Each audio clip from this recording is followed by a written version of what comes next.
Mentorship, sponsorship. You spoke about how Yeah. Chaplain Baldwin, basically from the genesis of your career as a Yeah. cadet through your entire tenure as the chief of chaplains, mentorship, sponsorship.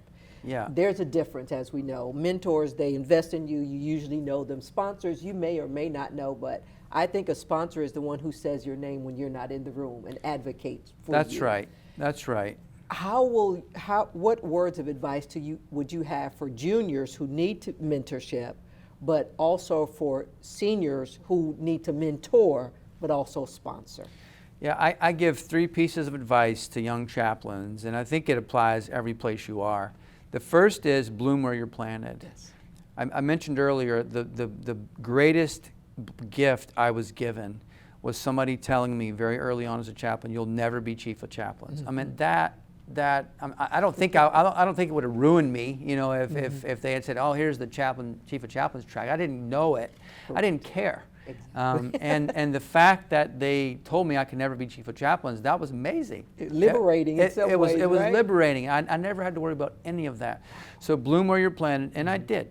I just tried to do the best job I could possibly do any place I was. I understood every job as a stewardship under the Lord. I knew that my first boss and ultimate boss and the only boss that really mattered was God Himself. And I figured, you know, with some exceptions, that if I did my work to please the Lord, that other people would be pleased as well.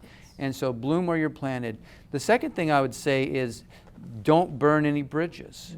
You know, and it's closely associated with bloom where you're planted, but you do your job for the Lord and for airmen, and you do it consistently day after day after day until the day that you don't have that job anymore.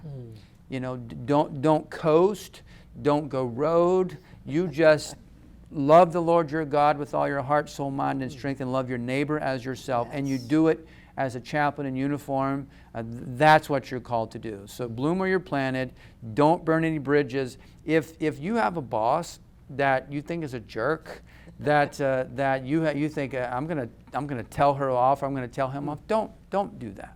You know, I'm not talking about if they're doing criminal activity. I'm not talking about that. But if they're just, you know, if they're just mean, okay, there are mean people in the world, all right? So don't burn any bridges, because that person at some point, they may remember that you were the one who was faithful and loyal, regardless of how they treated you. They know how they're treating you, and they will remember. And so your job is to be loyal to your boss. And what does loyalty mean? Loyalty to your boss means you do the best job you can do to make them look good. If they dump work on you, you take it. If you find yourself as one who, well, it's not fair, I'm doing all the work and these other two are slackers, okay, fine. That's between you and the Lord, all right? And so you bloom where you're planted, don't burn any bridges. And the third piece of advice is be career-minded, but not careerist. Career-minded means you do everything to be a good officer and a chaplain. You do PME. Yes, yes. You become a part of the Company Grade Officers Council, you know, because that's a ministry platform. You do all the things. Don't leave your OPR.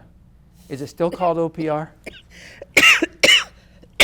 I didn't mean to make you cough. We just changed it, sir. What's it called now? Officer Performance Brief. Oh, OPB. OPB. That sounds pretty sporty. All right. It's a narrative writing style now, sir. Okay, finally. Finally a narrative writing style. When it comes to finding a mentor, with that stuff, you know, because you don't, it's about being career-minded. Yes, God is sovereign. Yes, God has called you.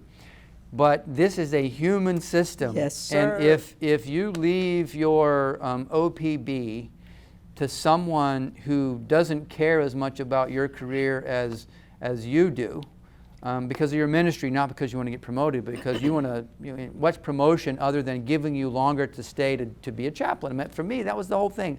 I get to be a chaplain longer. This is cool. And so the best thing you can do is find some exec somewhere. If you're a group chaplain, you're going to have a peer in that group exec. That group exec, they're going to like you, anyway, and you're going to be the one who shows up. And every time you show up, except for once a year, every time you show up, you don't want anything from them. You just love on them. You just help them out. You listen to them. But one time a year, you show up and say, I know you write dozens and dozens and dozens of these OPRs. Here's mine. Now this OPR for most chaplains is not going to go through that group commander. It's going to go through some other chain. It's going to go through the wing staff agency or whatever, to the wing commander, et cetera. So you just say, could you help me out? I don't know what I'm doing. Here's what I've started with. Here are the things that I've done. Could you spend a little bit of time with me or for me, and in the stack of OPRs that you have, could you make mine look pretty good too? And they will. They will, because every other time you've showed up, the other 364 days of the year, you showed up just to minister to them. And when you show up once to ask for a favor, they will let you. And they love you at that point. If you've been a good chaplain, they will love you.